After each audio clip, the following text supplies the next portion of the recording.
퍽하는 둔탁한 소리와 함께 썩은 감 하나가 신랑의 낡은 갓 위로 날아와 터졌다. 시큼하고 비릿한 과육의 냄새가 콧속을 파고들기도 전에 사방에서 와그르르 무너지는 듯한 폭소 소리가 고막을 찢을 듯이 울려 퍼졌다. 흙먼지가 풀풀 날리는 마당 한가운데 쭈글쭈글한 주름이 가득한 얼굴에 곤혹스러운 기색이 역력한 늙은 신랑 박노인은 터진 감에 잔해를 닦아낼 생각도 못한 채 멍하니 허공을 응시하고 있었다. 이것은 혼례가 아니었다.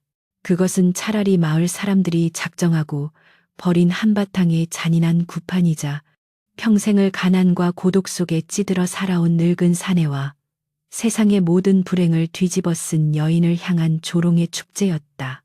아이고, 박영감 그 나이에 새신랑이 되니 좋소. 저런 귀신 같은 여편네라도 밤에는 쓸모가 있으려나 모르겠네. 누군가 던진 비수 같은 농담의 좌중은 다시금 숨이 넘어갈 듯 낄낄거렸다. 박노인의 가슴 속에서 뜨거운 것이 울컥 치밀어 올랐으나 그는 입술을 꽉 깨물어 그 비참함을 삼켜야만 했다. 박노인의 곁에는 오늘 그의 아내가 될 여인이 서 있었다. 아니, 서 있다기보다는 마치 땅에 박힌 말뚝처럼 미동도 없이 그 자리를 지키고 있었다는 표현이 더 정확할 것이다. 그녀는 마을에서 재수없는 년, 귀신 들린 여자라 불리며 깊이 대상 1호로 손꼽히던 인물이었다. 머리는 산발하여 얼굴의 반을 가렸고 입고 있는 옷은 색이 바래다 못해 넝마처럼 너덜거렸으며 퀴퀴한 냄새가 진동하여 누구도 곁에 가려 하지 않았다. 박노인 역시 처음에는 질색하며 손사래를 쳤으나 중매쟁이 할멈의 끈질긴 회유와 늙어 죽을 때 물 한 모금 떠줄 사람이라도 있어야 하지 않겠느냐는 자신의 처량한 신세 타령에 못 이겨 이 해괴망측한 혼사를 승낙하고 만 것이었다. 날아오는 오물과 쏟아지는 야유 속에서도 여인은 고개를 숙이지 않았다. 다만 더러운 머리카락 사이로 번뜩이는 눈빛만이 마치 사냥감을 노리는 짐승의 그것처럼 서늘하게 빛나고 있었으나 흥분에 도취된 마을 사람 중 그 누구도 그 기이한 안광을 눈치채지 못했다. 홀레랍시고 차려놓은 상 위에는 말라비틀어진 대추 몇 알과 맹물 한 사발이 전부였으니 지나가던 개도 거들떠보지 않을 초라한 행색이었다. 심지어 마을의 짓궂은 아이들은 흙덩이를 뭉쳐 신랑 신부의 발치에 던지며 거짓골에 장가간다라고 노래를 불렀다. 박노인은 쥐구멍이라도 있으면 숨고 싶은 심정으로 식은땀이 흐르는 손바닥을 바지에 문질러 닦았다. 평생을 남의 집 머슴살이와 마길로 연명해 온 그에게 있어 이 혼례는 인생의 새로운 출발이 아니라 마지막 남은 자존심마저 바닥에 내팽개쳐지는 형벌과도 같았다. 그는 곁에 선 여인을 힐끔 쳐다보았다. 헝클어진 머리카락 때문에 표정을 읽을 수는 없었으나 그녀의 어깨는 미세한 떨림조차 없이 당당했다.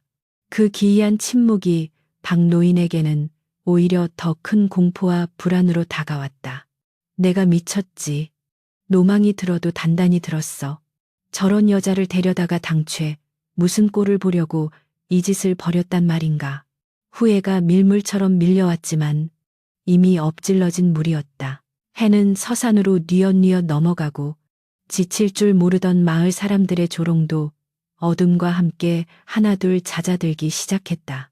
박노인은 도망치듯 여인을 데리고 마을 외곽, 산비탈에 위태롭게 매달린 자신의 오두막으로 향했다. 길이라기보다는 짐승이 다니는 오솔길에 가까운 비탈길을 오르는 동안 두 사람 사이에는 숨막히는 침묵만이 감돌았다. 발에 채는 돌부리 소리와 거칠어진 박노인의 숨소리, 그리고 뒤따르는 여인의 사각거리는 발소리만이 정막을 깨뜨릴 뿐이었다. 박노인은 등 뒤에서 느껴지는 서늘한 기운에 몇 번이나 뒤를 돌아보고 싶었으나 혹여나 그 흉측한 몰골과 마주칠까 두려워 앞만 보고 걸음을 재촉했다. 다 찌그러져 가는 살인문에 당도했을 때 박노인은 비로소 긴 한숨을 내쉬며 멈춰섰다. 달빛조차 제대로 비치지 않는 칠흑 같은 어둠 속에서 그의 오두막은 마치 무덤처럼 을씨년스럽게 서 있었다.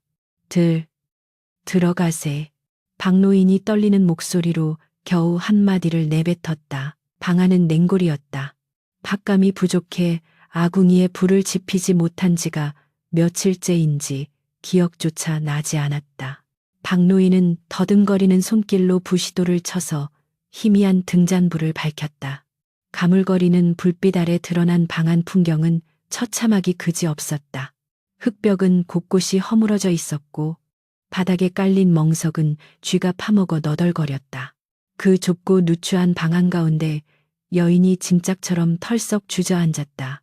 박노인은 문가에 엉거주춤 서서 어쩔 줄을 몰라 했다.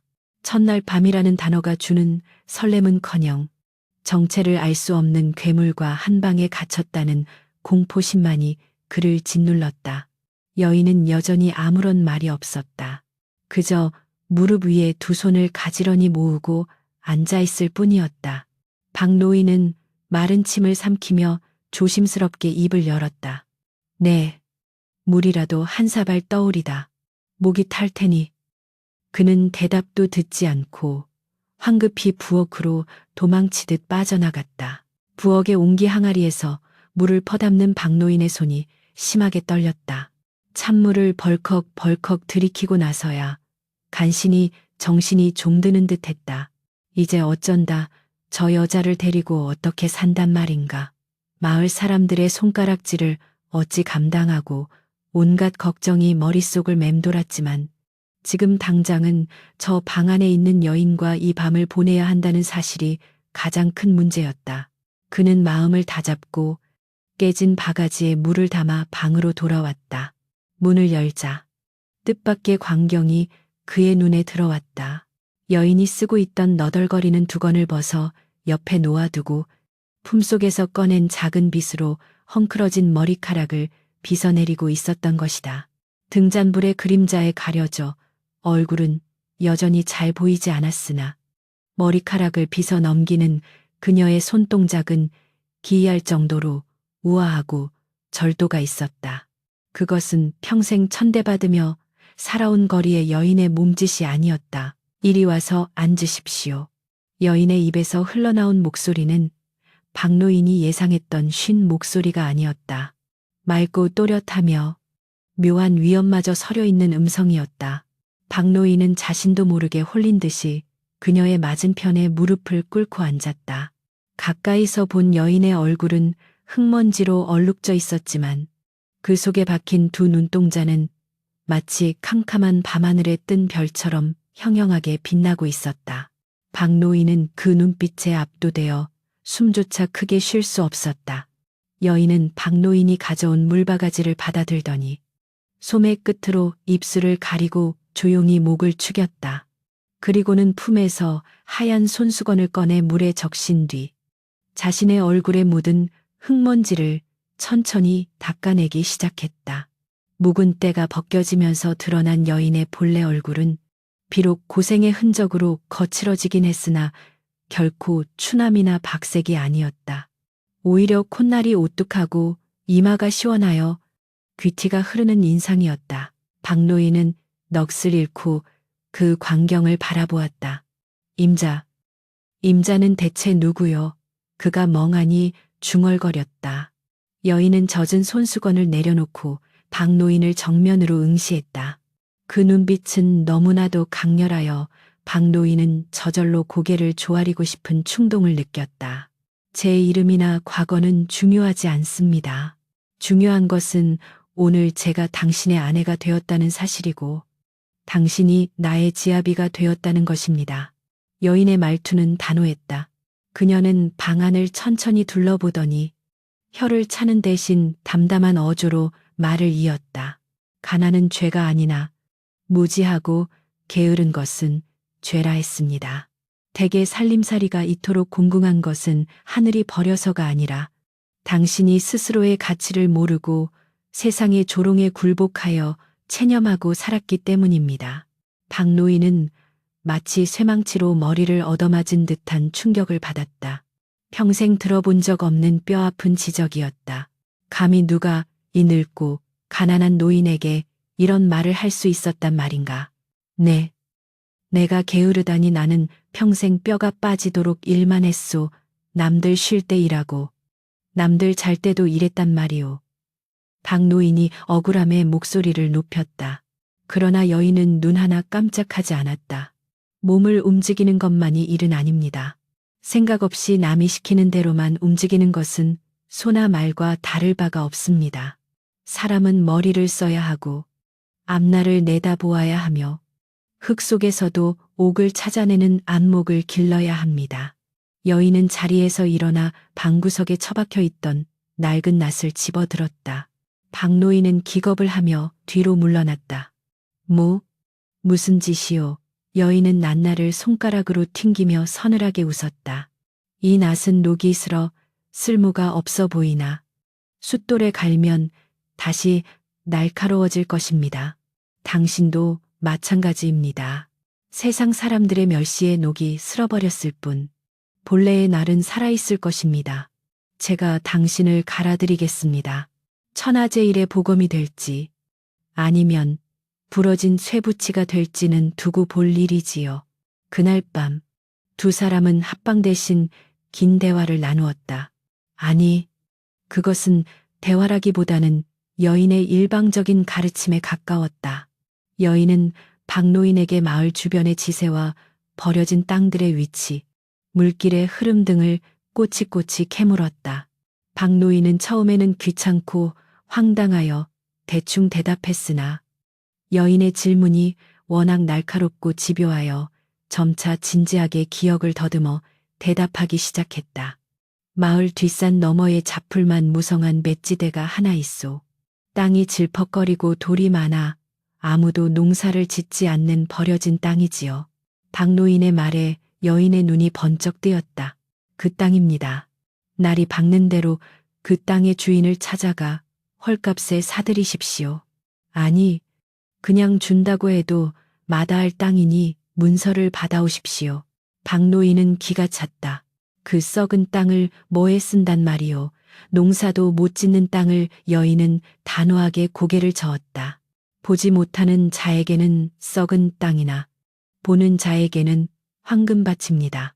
제 말을 믿으십시오. 내일부터 우리는 그 자치대에서 새로운 세상을 열 것입니다.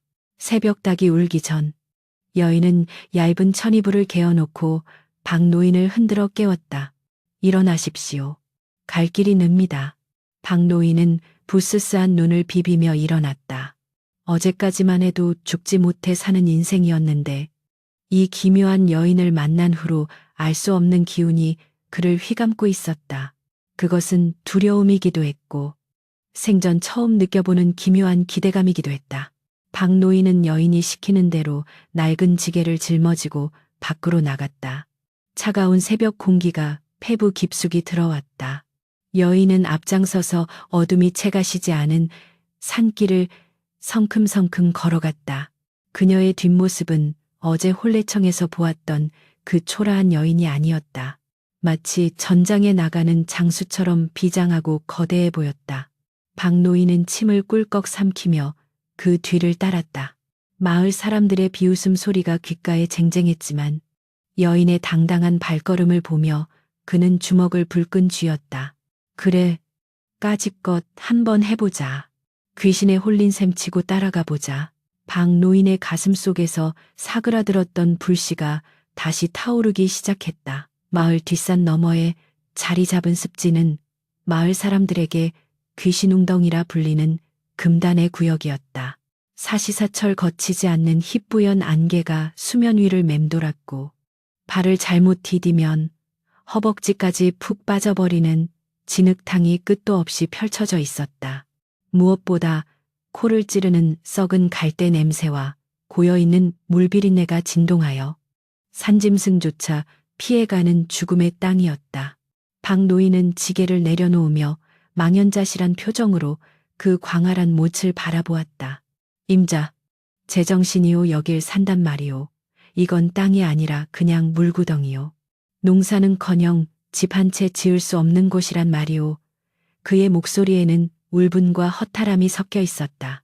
어제 저녁 아내의 당당한 태도에 홀려 여기까지 따라왔지만 막상 눈앞에 펼쳐진 현실은 처참하기 그지없었다. 그러나 아내는 아랑곳하지 않고 성큼성큼 진흙탕 속으로 걸어 들어갔다. 질퍽거리는 소리와 함께 그녀의 낡은 치맛자락이 검은 흙탕물에 젖어들었지만 그녀는 마치 비단길을 걷듯 거침이 없었다. 아내는 웬 한가운데 솟아있는 앙상한 버드나무 옆에 멈춰섰다. 그리고는 허리를 굽혀 흙 한 줌을 퍼서 냄새를 맡고 손가락으로 비벼보더니 막까지 보았다. 박노인은 그 기괴한 행동에 입을 딱 벌렸다. 이보시오 병나면 약값도 없소. 박노인의 비명 같은 외침에도 아내는 흙 묻은 손을 털며 천천히 고개를 돌렸다. 안개 속에서 드러난 그녀의 얼굴에는 기묘한 확신이 서려 있었다. 겉은 썩어 문드러져 보이나 속은 숨을 쉬고 있습니다. 이 물은 고여서 썩은 것이 아니라 흐를 길을 찾지 못해 맺혀 있는 것입니다. 물길만 터주면 이 진흙은 천하제일의 기름진 옥토워투가 될 것입니다. 그녀는 손가락으로 산비탈 아래쪽을 가리켰다. 저 바위들을 치우고 고랑을 내면 묵은 물이 빠지고 새물이 돌 것입니다.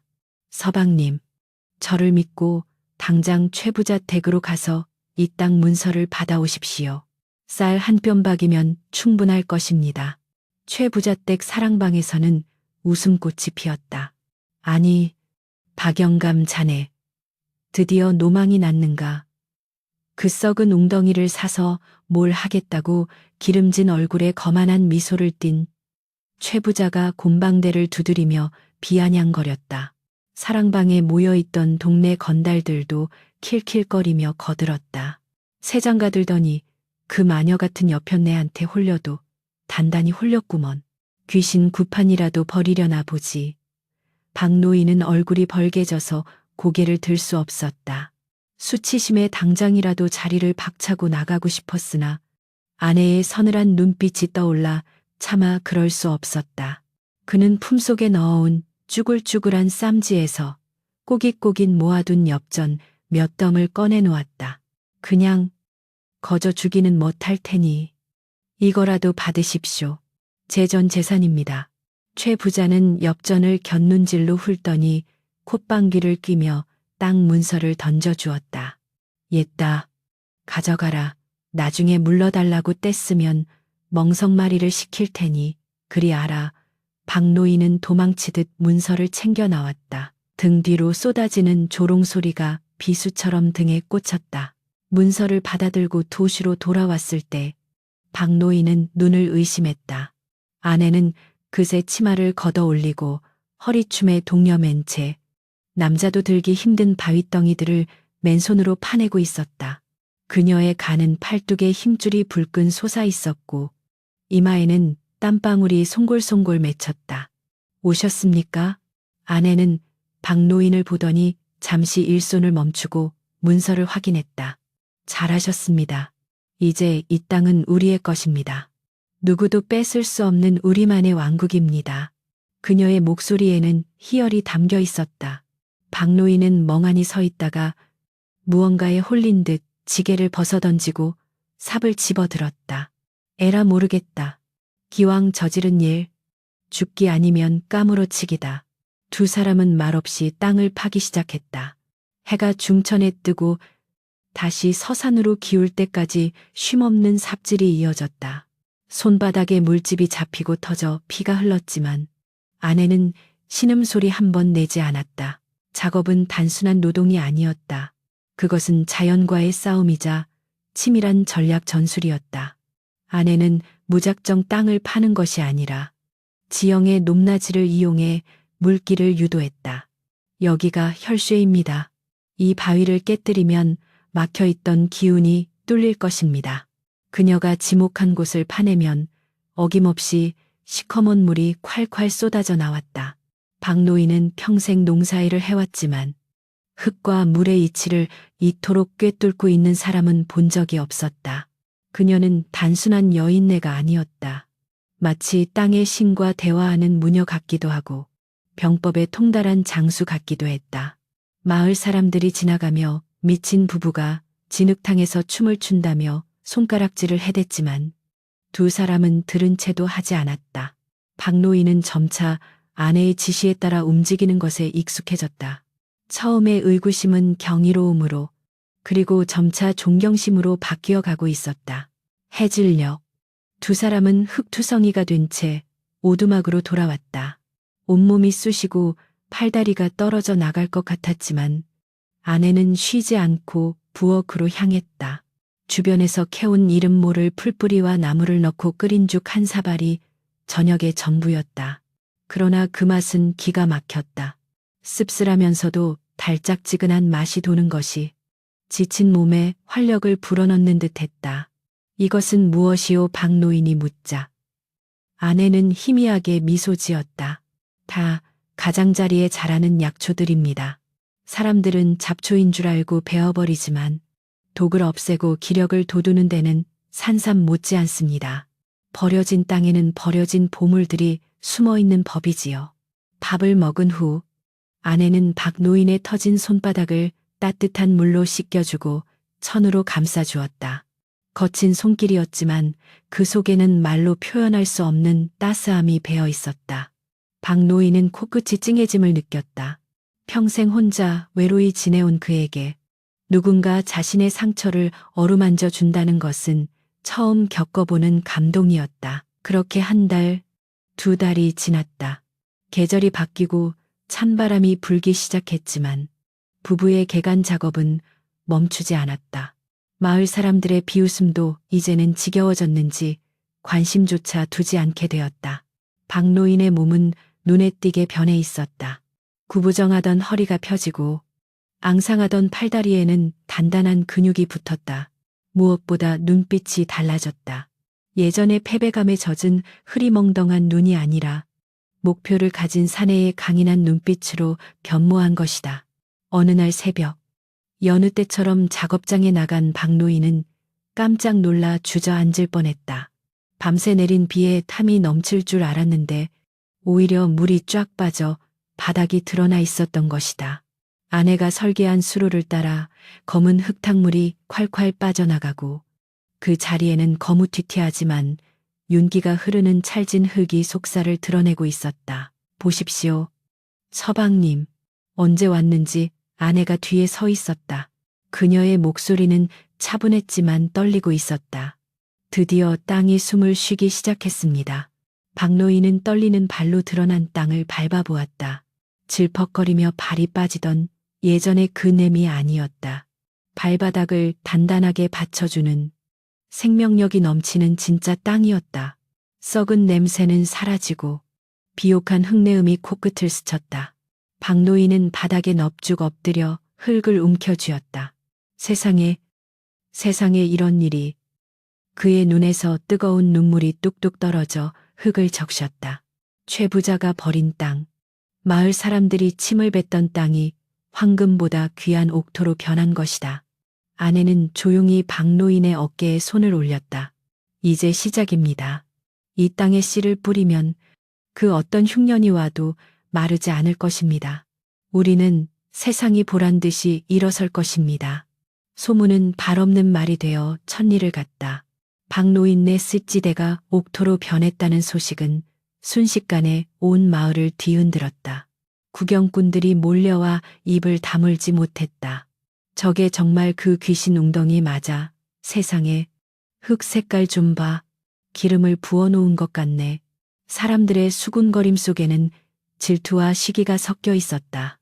특히 땅을 헐값에 넘긴 최 부자의 배아픔은 이루 말할 수 없었다. 그는 담장 너머로 변해버린 땅을 훔쳐보며 이를 갈았다. 저 놈들이 내 땅을 가로채 무언가 사기를 친 게 분명해.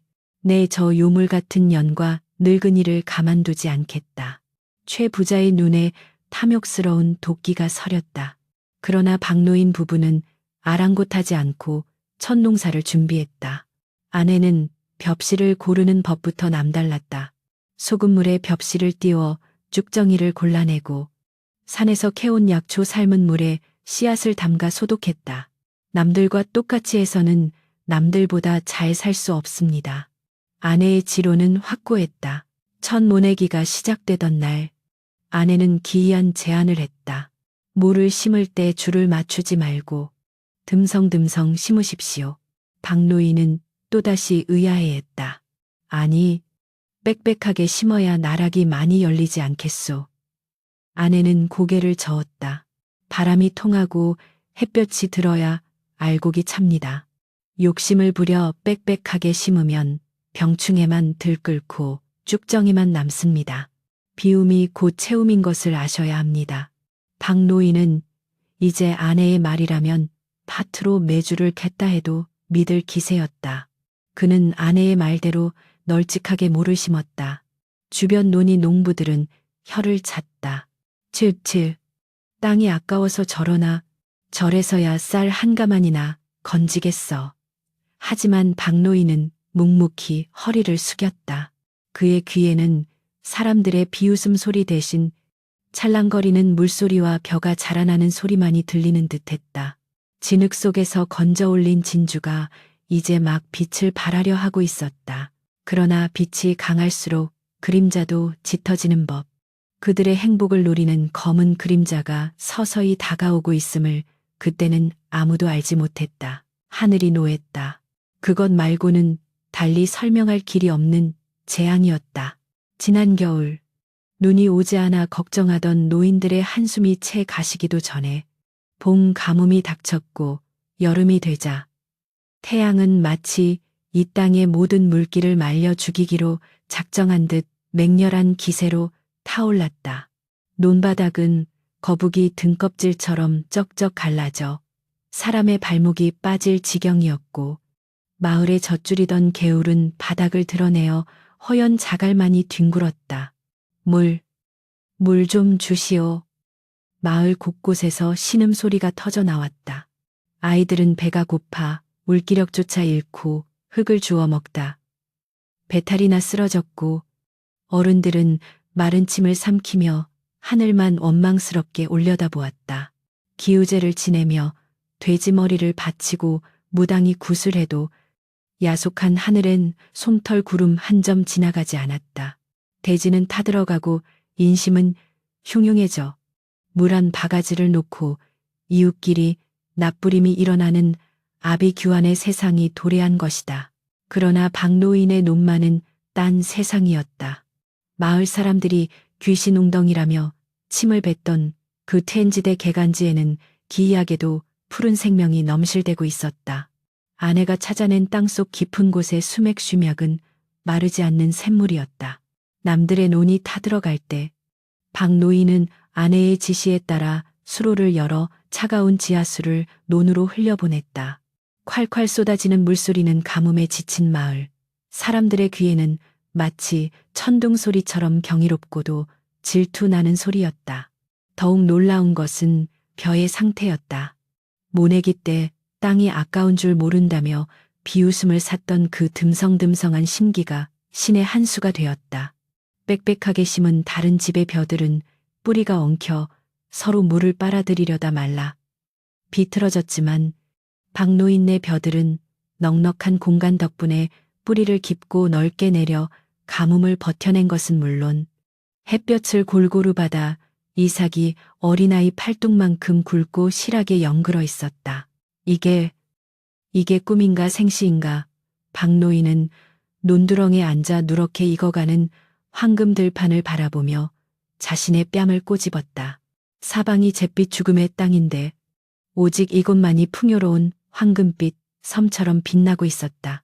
바람이 불 때마다 쏴아 하고 들려오는 벼들의 합창 소리는 그 어떤 음악보다 감미로웠다.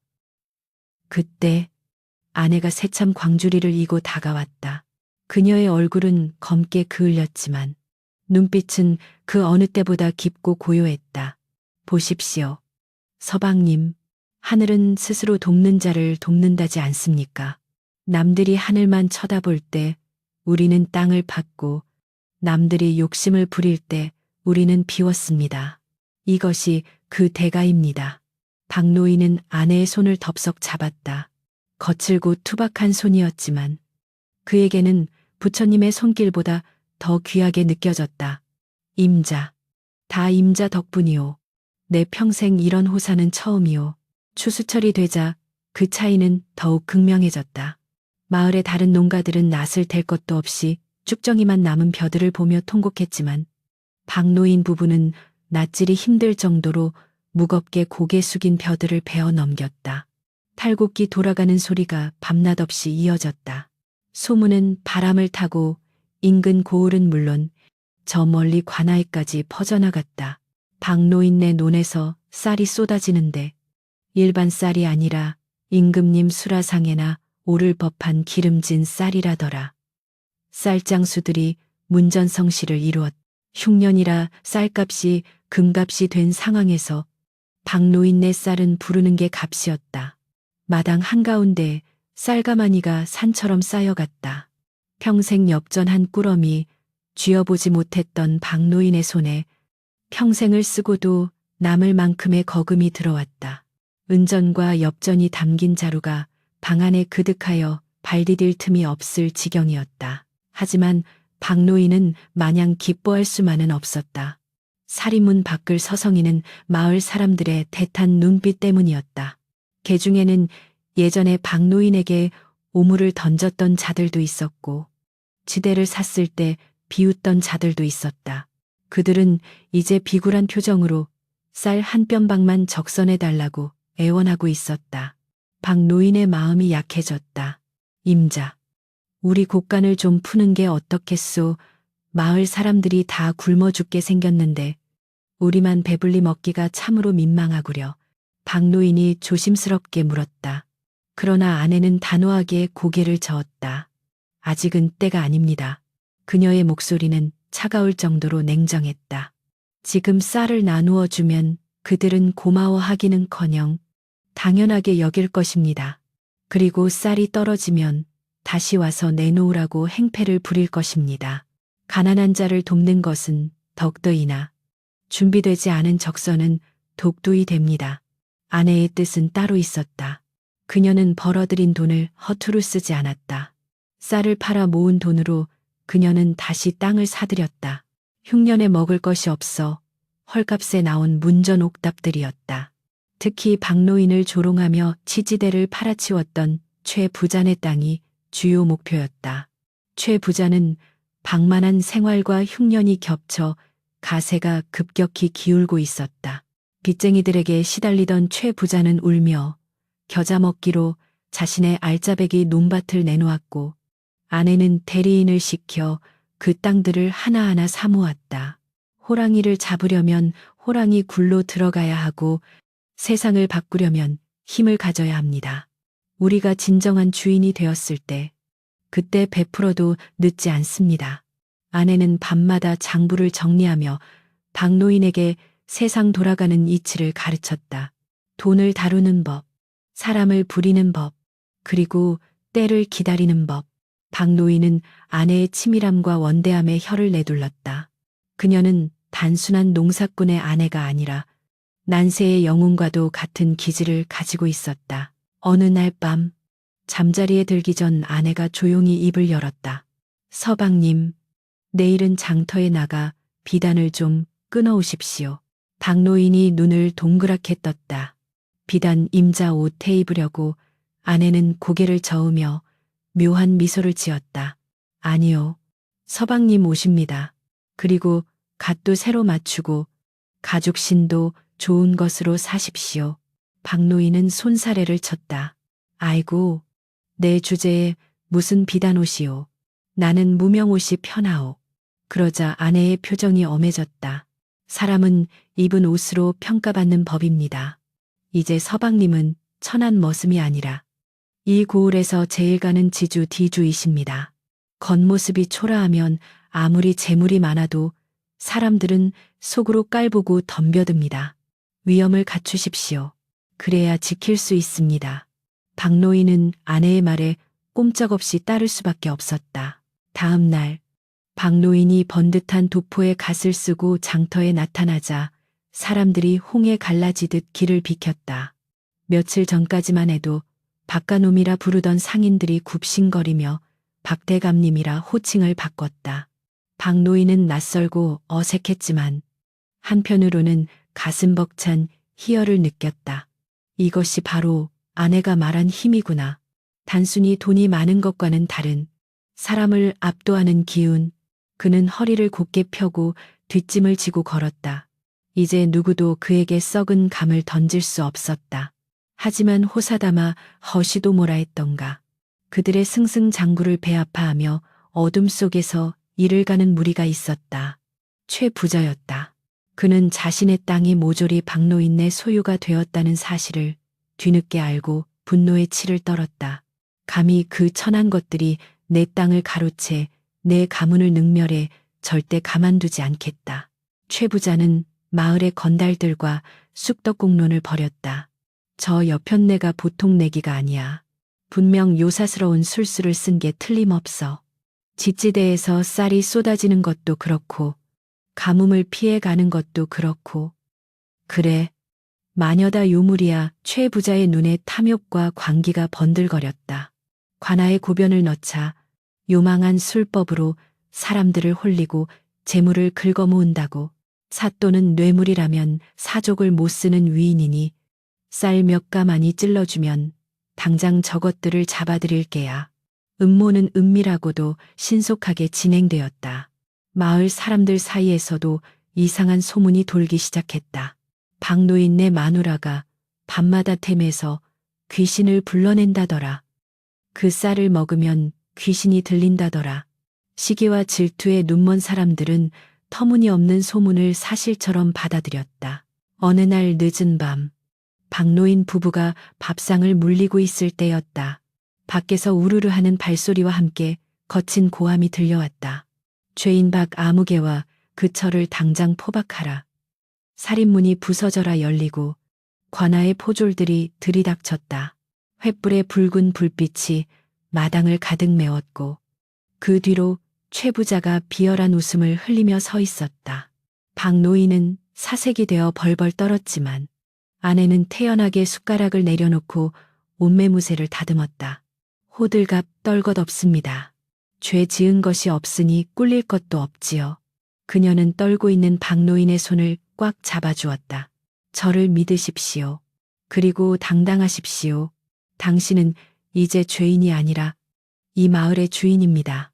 포졸들이 들이닥쳐 두 사람을 오랏줄로 묶었지만 아내의 눈빛은 서슬퍼런 칼날처럼 빛나고 있었다. 바야흐로 거짓과 진실, 탐욕과 지혜가 맞부딪히는 거대한 폭풍이 다가오고 있었다. 관아의 형틀 앞마당에는 서슬퍼런 냉기가 감돌았다. 동이 트기도 전 억울하게 끌려온 박노인 부부를 구경하기 위해 몰려든 마을 사람들로 인산인해를 이루었으나 누구 하나 숨소리조차 크게 내지 못했다. 높디 높은 대청마루 위에는 호랑이 가죽을 깐 의자에 사또가 떡하니 버티고 앉아 있었고 그 옆에는 최 부자가 의기양양한 표정으로 콧수염을 비틀고 서 있었다. 붉은 관복을 입은 사또의 눈매는 매섭다 못해 도끼마저 서려 있어 보는 이의 오금을 저리게 만들었다. 박노인은 사시나무 떨듯 떨며 차가운 돌바닥에 머리를 박고 있었다. 평생 관아 근처에는 얼씬도 하지 않고 살아온 그에게 포졸들의 창검과 형틀의 붉은 핏자국은 저승사자의 초대장이나 다름없었다. 반면 그의 아내는 오랏줄에 묶인 채 무릎을 꿇고 있었지만 고개를 숙이지 않고 정면을 응시하고 있었다. 그녀의 눈빛은 흔들림이 없었고 오히려 그 당당한 기세가 주변의 공기를 압도하고 있었다. 네 이놈들 감히 요사스러운 술법으로 백성들을 현혹하고 재물을 갈취했다지. 사또의 호통 소리가 동원 똥캔을 쩌렁쩌렁 울렸다. 최 부자가 잽싸게 앞으로 나서며 거들었다. 그렇습니다. 사또 나으리 저녀는 보통 계집이 아닙니다. 저 흉측한 몰골을 보십시오. 지대의 악귀와 통하지 않고서야 땡볕이 내리쬐는 가뭄에 어찌 저들의 눈에서만 물이 솟고 쌀이 쏟아지겠습니까? 필시 밤마다 짐승의 피를 뿌리고 사악한 주술을 부린 것이 틀림없습니다. 저들의 재산을 몰수하고 능지처참하여 고을의 정기를 바로 잡아야 합니다. 최 부자의 목소리에는 탐욕과 사리가 뚝뚝 묻어났다. 마을 사람들 사이에서 웅성거림이 일었다. 그래, 좀 이상하긴 했어. 어떻게 저 집만 풍년이 들어 의심의 눈초리가 화살처럼 부부에게 꽂혔다. 박 노인은 억울함에 가슴이 터질 것 같았으나 입이 떨어지지 않아 아이고 억울합니다라는 신음만 흘릴 뿐이었다. 그때 아내의 차분한 목소리가 정적을 깼다. 사또 나으리, 소인에게 변론할 기회를 주시옵소서. 그 목소리는 크지 않았으나 동원 안의 모든 잡음을 잠재울 만큼 또렷하고 힘이 있었다.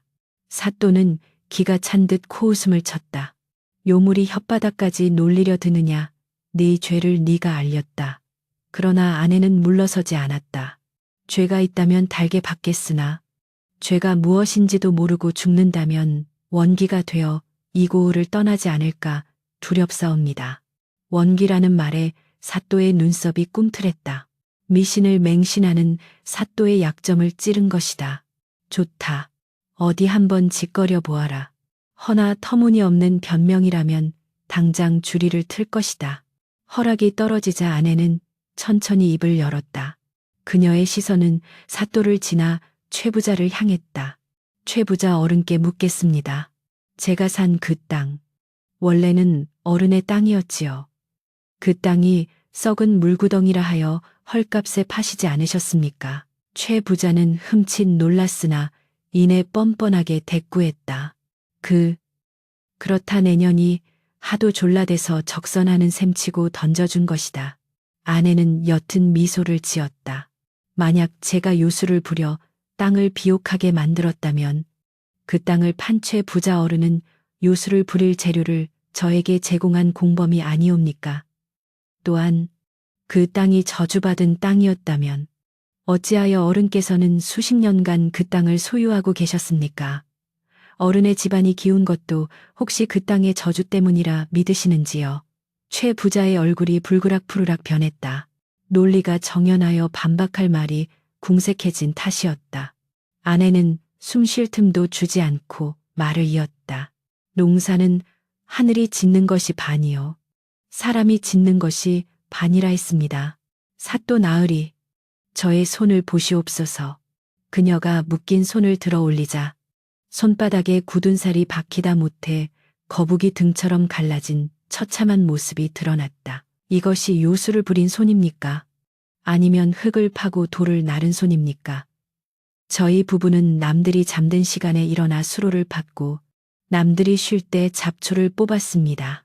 땅의 이치를 살펴 물기를 틔우고 욕심을 버려 벼 사이를 띄워 심었습니다. 이것은 요술이 아니라 피와 땀의 결과이옵니다. 만약 부지런함이 죄가 되고 지혜로움이 요술이 된다면 이 나라의 모든 농부는 죄인이 되어야 마땅할 것입니다. 아내의 절절한 호소에 구경하던 마을 사람들 사이에서 탄식이 흘러나왔다. 맞아. 밤낮 없이 일하긴 했지. 손 좀 봐. 세상에. 여론이 술렁이기 시작하자 사또의 표정이 묘하게 일그러졌다. 그는 본래 탐관오리였으나 동시에 여론의 향배에 민감한 정치꾼이기도 했다. 이대로 무작정 처벌했다가는 밀란의 불씨가 될 수도 있음을 직감한 것이다. 그러나 최 부자는 물러서지 않았다. 사또 전연의 혓바닥에 노란하시면 아니 됩니다. 증거가 있습니다. 제가 듣기로 전연이 밤마다 알 수 없는 장부를 끼고 산다 하더이다. 필시 나라를 전복시키려는 영모에 그리거나 사악한 주문이 적힌 책일 것입니다. 최 부자의 말에 포졸들이 박 노인의 보찜을 뒤져 낡은 책 한 권을 찾아냈다. 사또가 그 책을 받아들고 펼쳤다. 장내의 긴장감이 감돌았다. 모두가 그 책에 무슨 무시무시한 주술이 적혀 있을지 숨을 죽이고 지켜보았다. 그러나 책을 읽어 내려가던 사또의 눈이 점점 커지더니 이내 곤혹스러움과 놀라움으로 변해갔다. 사또는 헛기침을 몇 번 하더니 최 부자를 쏘아 보았다. 이복의 최 부자. 자네, 이 책의 내용을 알고 있나? 최 부자는 영문을 몰라 어리둥절했다. 글쎄요. 주문 같은 것이 아닙니까? 사또가 책을 바닥에 내동댕이 쳤다. 이 미련한 자를 보았나? 이것은 주문이 아니라 차용증과 토지 매매 문서들이지 않느냐. 아내가 조용히 입을 열었다. 그렇습니다. 흉년의 최부자 어른께서 도박과 향락으로 탕진하여 헐값에 내놓은 땅 문서들과 갚지 못해 시중에 떠돌던 어른의 빈 문서들을 제가 모두 사들였습니다. 다시 말해 지금 최부자 어른이 살고 계신 기와집과 남은 전답의 주인은 이제 최부자가 아니라 바로 저 박노인이라는 뜻입니다. 장내는 찬물을 끼얹은 듯 고요해졌다. 최부자의 얼굴이 사색이 되어 백지장처럼 하얗게 질렸다. 무슨 소리냐. 내가 빚쟁이한테 넘어갔다니. 그는 믿을 수 없다는 듯 비명을 질렀다. 박노인조차 입을 다물지 못했다. 아내가 밤마다 정리하던 그 장부가 최부자의 목숨줄을 쥔 문서였을 줄이야 꿈에도 몰랐던 것이다. 아내는 결정타를 날렸다. 사또 나으리, 저는 이 모든 문서를 관아에 바칠 용의가 있습니다. 다만 조건이 하나 있사옵니다. 사또의 귀가 솔깃해졌다. 그 많은 재산이 관아로 들어온다니 군침이 돌 수밖에 없었다. 말해보라. 조건이 무엇이냐? 아내는 고개를 들어 사또를 똑바로 쳐다보았다. 최부자를 무고죄, 우거죄로 다스려 주시옵소서. 죄 없는 백성을 모함하여 죽이려 한 죄는 결코 가볍지 않습니다. 그리고 저 문서는 태워 없애는 대신 소작농들에게 땅을 골고루 나누어 주어 그들이 먹고 살 길을 열어주십시오. 그리하면 백성들은 사또 나으리의 은덕을 칭송하는 송덕비 종덕배를 세울 것이고 고을은 태평성대가 될 것입니다. 사또는 계산기를 빠르게 두드렸다. 탐욕스러운 최부자 편을 들어봐야 나올 것은 쥐꼬리만 한 뇌물뿐이지만 이 여인의 제안을 따르면 막대한 명분과 칭송 그리고 장기적인 세수 수의쇼 확보까지 가능했다. 여봐라. 당장 저 최가를 포박하라. 사또의 추상 같은 명령이 떨어졌다. 사또 살려주십시오.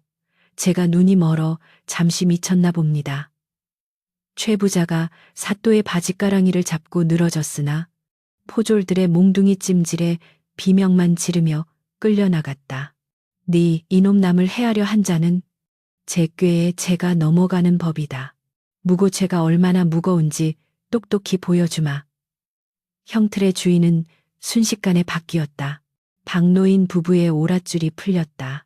박노인은 다리가 풀려 주저앉으면서도 아내의 치맛자락을 잡고 엉엉 울음을 터뜨렸다. 그것은 공포의 눈물이 아니라 평생 억눌려왔던 서름이 씻겨내려가는 환희의 눈물이었다. 마을 사람들은 넋을 잃고 그 광경을 지켜보다가 누군가 먼저 와 하고 함성을 지르자 너나 할 것 없이 환호성을 질렀다. 박영감, 만세, 부인 만세 동원 앞마당은 순식간에 축제의 장으로 변했다. 아내는 박노인을 부축해 일으키며 나직이 말했다. 일어나십시오. 서방님, 이제 집에 갈 시간입니다. 그녀의 얼굴에는 승리감보다는 고단함이 묻어났지만 그 어느 때보다 아름답고 고귀해 보였다. 사또는 멋쩍은 듯 헛기침을 하며 그들에게 상을 내리겠다고 했으나 아내는 정중히 거절하고 돌아섰다. 관아 문을 나서는 부부의 뒤로 따스한 아침 햇살이 비추었다. 마치 하늘이 그들의 앞길을 축복하는 듯했다. 최 부자의 비명 소리가 멀어지고 박노인은 아내의 손을 꼭 잡았다. 그 손은 여전히 거칠었지만 박노인에게는 세상 그 무엇보다 든든한 버팀목이었다. 이제 그들을 가로막을 장애물은 아무것도 없었다. 지대의 진흙탕에서 피어난 연꽃이 마침내 만개하여 그 향기를 온 세상에 떨치게 된 것이다. 세월은 유수류슈와 같이 흘러 어느덧 강산이 한번 변한다는 10년의 세월이 훌쩍 지났다.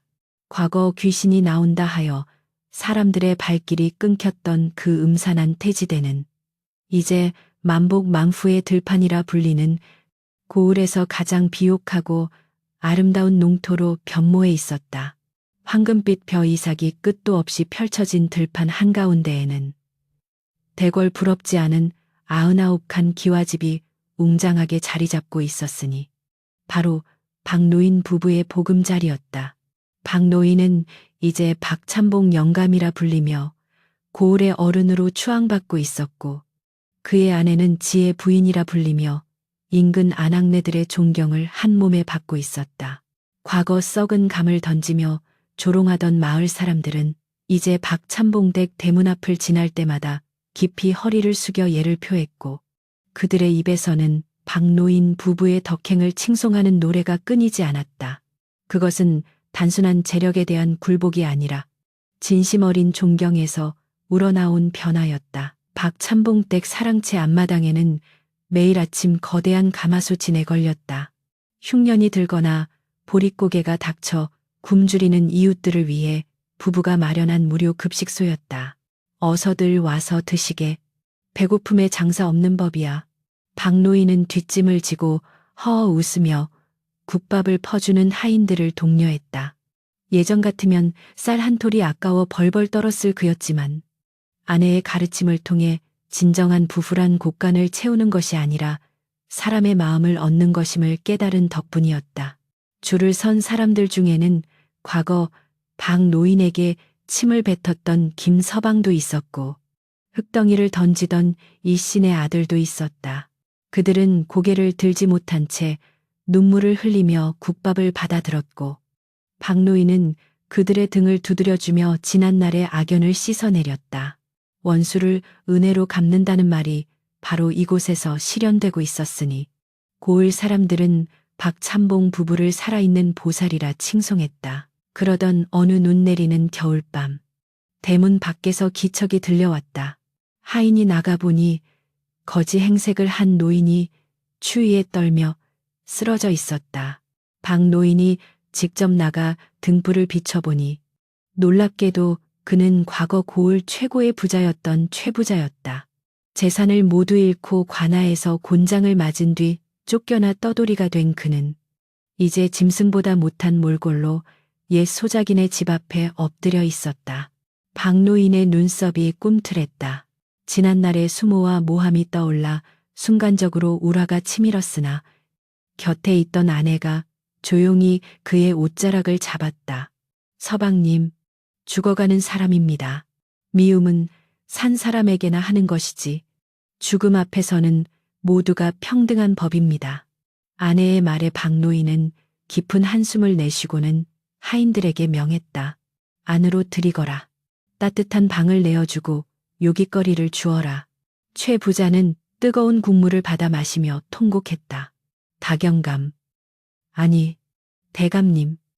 제가 죽을 죄를 지었습니다. 박노인은 그저 씁쓸한 표정으로 먼 산을 바라볼 뿐이었다. 최 부자를 거두어준 일은 고을에 큰 파장을 일으켰다. 사람들은 박찬봉 부부의 넓은 도량에 감복했고 그들의 위상은 관아의 사또조차 함부로 대할 수 없는 경지에 이르렀다.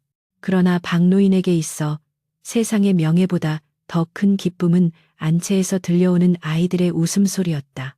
혼례를 치르고도 한참 동안 소식이 없어 포기하고 있었는데 늦깎이로 얻은 아들 둘과 딸 하나가 무럭무럭 자라 집안의 활력소가 되어주고 있었다. 칠순이 가까워오는 나이에 얻은 자식들이라 박노인은 아이들이 숨만 쉬어도 예뻐서 어쩔 줄을 몰라 했다. 마당에서 뛰노는 아이들을 바라보며 박노인은 가끔 자신의 볼을 꼬집어 보곤 했다. 이게 정말 내 복인가? 평생 호라비로 늙어 죽을 줄 알았던 나에게 이런 과분한 행복이 가려져 있었단 말인가? 그의 눈가는 늘 감격의 눈물로 촉촉이 젖어 있었다. 어느 화창한 봄날 부부는 처음 개간했던 떼지대, 아니 이제는 기름진 옥토가 된 논두렁을 함께 거닐었다. 버드나무 가지가 바람에 흩날리고 개구리 울음소리가 정겹게 들려왔다. 박노인은 지팡이를 짚고 멈춰서서 아내를 바라보았다. 세월의 흐름 속에 흰머리가 희끗희끗해졌지만 그녀의 눈빛만은 여전히 첫날 밤처럼 형형하고 지혜로웠다. 부인, 내 평생 궁금한 것이 하나 있소. 박노인이 조심스럽게 입을 열었다. 아내가 부드러운 미소로 답했다. 무엇이옵니까? 박노인은 쑥스러운 듯 머리를 극적였다. 그때 그 초라한 혼례날 말이오. 부인은 어찌하여 나 같은 못난 늙은이를 지아비로 섬기겠다 결심했소. 부인의 지혜와 재주라면 더 좋은 사내를 만나 호강할 수도 있었을 터인데 아내는 버드나무 잎을 하나 따서 손바닥에 올려놓으며 말했다. 사람들은 눈에 보이는 것만 믿지요. 화려한 옷, 번지르르한 말솜씨, 가득 찬 곡간 같은 것들 말입니다. 허나 저는 서방님의 눈을 보았습니다. 그녀는 박노인의 눈을 깊이 들여다보았다. 세상의 멸시를 받아 주눅이 들어 있었지만 그 깊은 곳에는 남을 해칠 줄 모르는 선한 심성과 기회만 주어진다면 누구보다 성실하게 땀 흘릴 준비가 된 정직함이 숨어 있었습니다. 마치 이 판지 대처럼 말입니다. 아내는 드넓은 들판을 가리켰다. 겉보기엔 썩은 물이 고인 버려진 땅이었으나 그 속에는 천하를 먹여 살릴 기름진 흙이 숨겨져 있지 않았습니까? 저는 그저 흙을 덮고 있던 자풀을 걷어내고 물기를 터주었을 뿐 황금을 만들어낸 것은 바로 이 땅의 힘이자 서방님의 본 모습입니다. 박노인은 가슴이 벅차올라 아무 말도 할 수 없었다. 평생 자신을 쓸모없는 존재라 여기며 살아왔는데 이 여인은 자신의 내면에 숨겨진 가치를 알아봐주고 그것을 꽃피우게 해주었다. 그는 투박한 손으로 아내의 손을 꼭 잡았다. 고맙소. 나를 사람답게 살게 해주어서, 나를 세상의 주인으로 만들어 주어서 정말 고맙소. 아내는 맞잡은 손에 힘을 주며 고개를 저었다. 아닙니다. 저야말로 고맙습니다. 저의 흉측한 외모와 소문에도 도망가지 않고 저의 무모한 도전을 믿고 따라주신 서방님의 신뢰가 있었기에 가능한 일이었습니다. 부부는 서로를 비추는 거울이라 했습니다. 서방님이 저를 귀하게 여겨주시니 제가 귀한 사람이 된 것이지요. 두 사람의 그림자가 석양빛을 받아 길게 늘어지며 하나로 겹쳐졌다. 그 후로도 박찬봉 부부는 오래오래 건강하게 살며 고을의 전설이 되었다.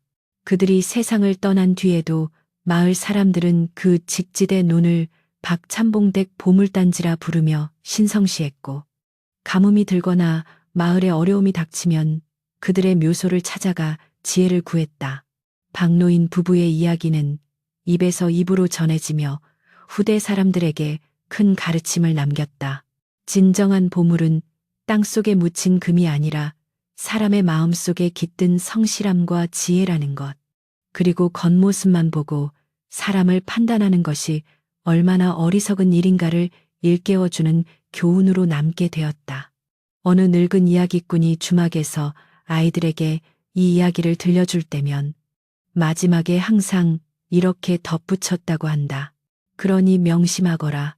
진흙 속에서도 연꽃이 피어나듯 너희 모두의 가슴 속에도 세상을 비출 보석이 숨겨져 있다는 것을, 그것을 알아보는 눈을 가진 자만이 진정한 부자가 될 수 있단다.